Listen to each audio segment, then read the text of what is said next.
Bonjour à toutes et à tous, alors je suis ravi aujourd'hui, lundi 15 janvier 2018, de vous retrouver dans cette vidéo pour une nouvelle analyse Forex hebdomadaire où je vous parlerai également du DAX 30 ainsi que du WTI aujourd'hui.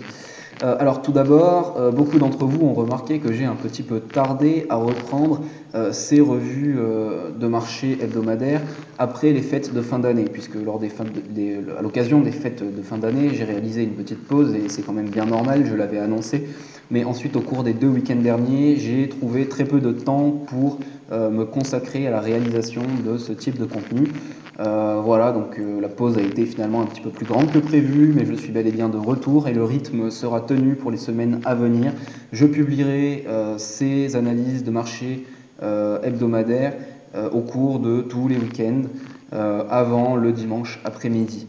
Voilà. Ensuite, comme d'habitude, n'hésitez pas à mettre un j'aime en bas à droite de la vidéo, à partager mon travail et voilà, à poser si vous en avez des questions dans les commentaires ou à me demander des analyses pour la semaine prochaine sur un actif particulier. Ça peut même être une action ou une matière première, un indice, etc. Il n'y a pas de souci, j'essaie en général d'en tenir compte. Alors on va débuter cette revue de marché hebdomadaire. Vous avez sous les yeux le DAX 30. On va d'abord aller voir le DAX 30 en mensuel. Voilà, vous voyez que la tendance est haussière, c'est relativement évident, mais c'est toujours important de se replacer dans un contexte assez long terme. Ici, vous avez un graphique hebdomadaire. Alors en hebdomadaire, on fait un constat, c'est qu'on est actuellement dans le cadre d'une latéralisation. Qu'est-ce que ça veut dire? Ça veut dire qu'on peut tracer une boîte comme ça et que le prix évolue dans le cadre voilà, d'un trading range tout simplement. En hebdomadaire, on peut déjà le remarquer. Donc on latéralise et même si on est toujours dans une tendance haussière de fond, on pourra vendre comme acheter dans le cadre de ce range ici. Voilà, toujours avec une préférence haussière, puisqu'on est dans une tendance haussière, voilà, donc ça sera plus rentable statistiquement, mais on pourra acheter en soi comme vendre. Voilà. Ensuite, vous voyez que j'ai laissé les mêmes tracés que lors de la dernière analyse de marché hebdomadaire. Alors c'est très simple, on va tout simplement les prolonger, puisque vous voyez qu'ils sont quand même restés depuis le temps tout à fait pertinents. Hein. Voilà, je prolonge mes niveaux ici vers les 12 900 points, par là vers les 12 100, 13 100, 13 200 points à peu près. Voilà. Et également un niveau vers les 13 400 points sur lesquels j'avais beaucoup insisté il y a un certain temps. J'ai un peu du mal, excusez-moi.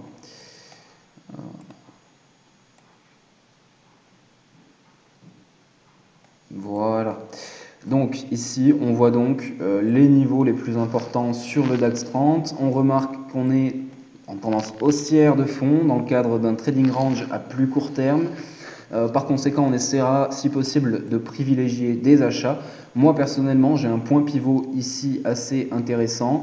Voilà, un niveau de support vers les 13 100, 13 200 points. Sachant que le cours du DAX 30 commence à s'en rapprocher un petit peu. Écoutez, moi j'ai plutôt tendance à envisager des achats sur cette zone-là, ou bien pourquoi pas des achats en cas de cassure confirmée, si possible, de ce niveau-là. Voilà, donc plutôt des plans acheteurs sur le DAX 30 pour la semaine prochaine, en observant tout simplement des niveaux qui datent déjà de quelques semaines, que j'ai tout simplement eu à prolonger. Voilà, tout simplement, ces niveaux me semblent toujours pertinents et je m'en servirai sur le DAX 30 au cours de la semaine prochaine et on verra si ça paiera, mais a priori, je suis plutôt confiant sur le DAX 30 qui me paraît assez facile à trader en ce moment. Vous voyez ici que cette baisse, on pouvait par exemple voilà, y penser avec cette oblique ici. Voilà, donc le DAX 30, des plans plutôt haussiers, on achètera ici ce support et on pourra acheter une cassure confirmée en M15 de cette résistance journalière ici vers les 13 400 points. Ensuite, on va aller voir une paire Forex qui me semble plutôt intéressante. Voilà, en fait, pourquoi je m'y suis intéressé? Ici, vous voyez que vous avez la moyenne mobile 50 périodes en hebdomadaire qui coïncide avec un niveau de résistance ici, voilà, hebdomadaire, mensuel même, excusez-moi. Ensuite, si on va en hebdomadaire, je pense qu'on va pouvoir tracer voilà, une ligne de tendance ici. Vous remarquez que je ne trace pas mes niveaux avant la revue de marché. C'est pas de l'amateurisme ou un manque de préparation, c'est voilà, l'objectif est pédagogique, au moins vous voyez comment je trace mes résistances, mes obliques, mes supports, etc. Je pense que c'est plutôt une bonne chose. Après, on a un niveau de support potentiel ici qui me semble très pertinent. Voilà. Et donc là, vous voyez que déjà, on a un certain cadre qu'on a donné donc à cette paire Forex. Ici en hebdomadaire, je pourrais affiner cette résistance mensuelle, tout simplement en traçant quelque chose hein, comme ça. Voilà. Donc voilà, vous voyez qu'on a déjà pas mal affiné en hebdomadaire sur cette paire Forex, qu'on peut déjà formuler finalement quelques plans. Cette compression là ici, composée en tout cas de cette ligne de tendance et de cette résistance, c'est généralement plutôt un signal de retournement. Donc on peut imaginer une compression vers ce niveau-là en hebdo, puis une cassure de ce niveau pour aller chercher ce support. Moi, quand je vois ça, on va dire, voilà, spontanément, je pense à ce genre de plan et à un plan plutôt contrarien. Après, voilà, sur un plan fondamental, sur cette paire, je suis quand même plutôt haussier, et donc voilà, une cassure de cette résistance mensuelle ou hebdomadaire me semble présenter un potentiel absolument énorme. Là, ce petit plan de trading dont je viens de vous parler, en cas de cassure de cette oblique, on irait chercher ce support dans un premier temps. C'est un plan sympathique, mais c'est pas pour ça que je vous parle de cette paire-là. C'est surtout parce que j'attends fermement et de façon un peu impatiente une cassure de ce support mensuel, de cette résistance mensuelle ici, qui nous permettrait a priori de nous voilà, de relancer la paire dans le cadre d'une tendance haussière assez forte. Voilà, donc ça c'est le plan sur cette paire que j'aimerais privilégier à l'avenir. Ici, après, à plus court terme, pour vous donner quelques idées, si vous aimez l'intraday et si vous pratiquez ce genre de stratégie, voilà, on peut imaginer une zone de support, par exemple, ici. Voilà, quelque chose comme ça, ça me paraît très pertinent. On peut imaginer également, pourquoi pas, une zone ici, d'accord ?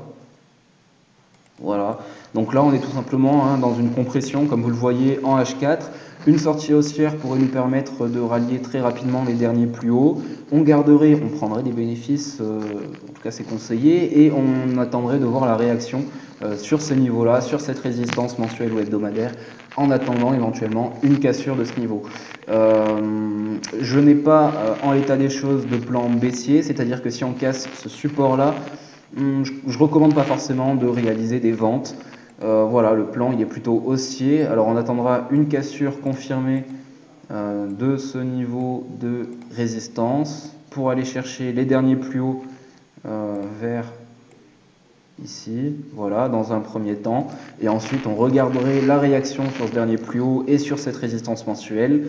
Un plan alternatif, par contre, ça peut être d'attendre un retour sur cette zone de support, puis de réaliser des achats ici, avec pour premier objectif à court terme cette petite zone de résistance ici, puis ensuite le dernier plus haut ici, et enfin on regarderait la réaction sur la résistance mensuelle.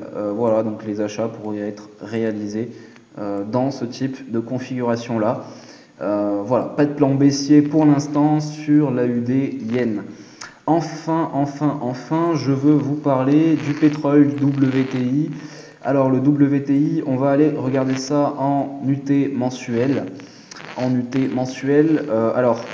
veux vous expliquer juste quelque chose. Qu'est-ce qui m'avait permis ici d'anticiper finalement cette magnifique hausse sur le WTI sur un plan fondamental?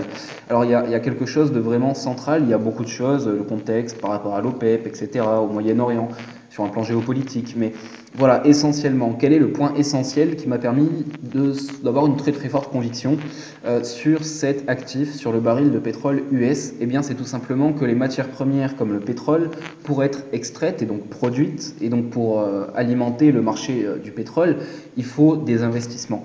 il faut investir dans des gisements pétroliers, dans l'exploration des gisements pétroliers, etc.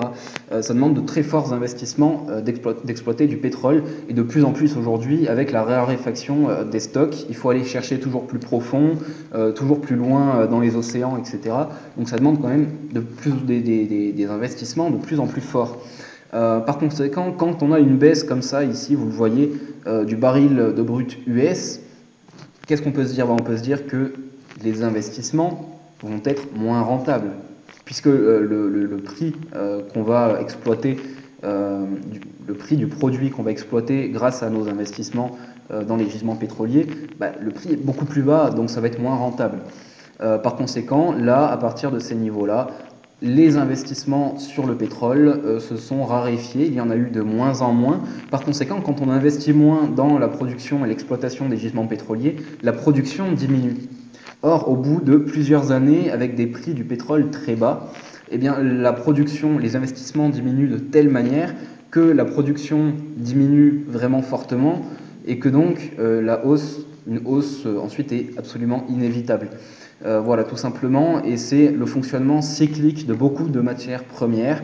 C'est pourquoi, au cours de cette vidéo, j'ai décidé d'insister un petit peu dessus, parce que c'est quelque chose de très intéressant. Et les matières premières, de toute façon, sont un marché absolument passionnant et pas très difficile. Voilà, donc aujourd'hui, on voit que nous sommes en tendance évidemment haussière, qu'il n'est pas forcément trop tard pour rentrer dans cette tendance haussière. Personnellement, je vois bien le baril de brut, revenir vers les 75 dollars US le baril. Donc voilà, ça nous laisse de la marge. Après, n'oubliez pas que dans une tendance haussière, il y a évidemment des corrections. C'est sain, c'est normal, donc il ne faut pas forcément rentrer là maintenant tout de suite. Voilà, donc si on veut avoir un petit peu des niveaux et cadrer sur un plan technique le WTI, on peut pourquoi pas faire quelque chose. Voilà, comme ça. On va pourquoi pas pouvoir tracer un canal, je pense, ici. Mon Dieu, qu'est-ce qui se passe? Voilà, je vais dupliquer ça pour voilà, tracer un canal.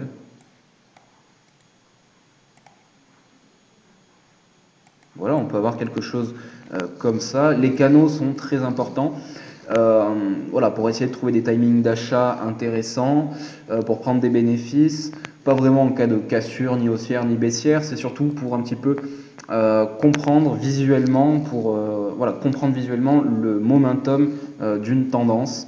Mais bon, je ne vais pas développer excessivement cet aspect-là des canaux, mais c'est quand même assez important, les canaux. Voilà, donc au niveau du WTI, si on veut continuer le cadrage de cet actif, on peut tracer cette zone de résistance ici. Donc là, évidemment, puisqu'on a une zone de résistance très, très proche du prix actuel, on ne pourra pas forcément réaliser trop d'achats vers le cours actuel du WTI. Par contre, on pourra attendre, pourquoi pas, une correction, une petite consolidation et un retour vers cette zone de support et vers cette oblique ici. Voilà, donc le plan sur le WTI que je privilégie, que j'aimerais beaucoup, c'est un retour vers ce niveau-là pour ensuite pouvoir réaliser des achats ici, tout simplement. Ça, c'est le plan que je préfère. Et alternativement, on pourra réaliser des achats en cas de cassure de cette zone de résistance. Mais cela me paraît un petit peu trop agressif. Je pense que quand même, il serait plutôt sain, dans le cadre de cette tendance haussière, d'avoir quand même des petites consolidations. Et voilà, personnellement, je ne rachèterai pas forcément en cas de cassure de cette zone de résistance, en tout cas pas immédiatement. J'aimerais beaucoup un retour sur cette zone de résistance, pas loin des 63 dollars US le baril. Voilà, on a donc réalisé ces 3 plans de trading ensemble. Vous avez remarqué encore une fois que j'ai pas préparé mes tracés, justement pour qu'on puisse les tracer ensemble, comme ça vous voyez un petit peu comment ça marche, comment on fait, comment en tout cas moi personnellement je fais. Voilà, bref, je vous dis à la semaine prochaine. Je vous souhaite beaucoup de réussite dans vos trades. Et voilà, n'oubliez pas de partager la vidéo si vous le souhaitez, de laisser un j'aime en bas à droite, et je vous dis à la semaine prochaine. Ciao!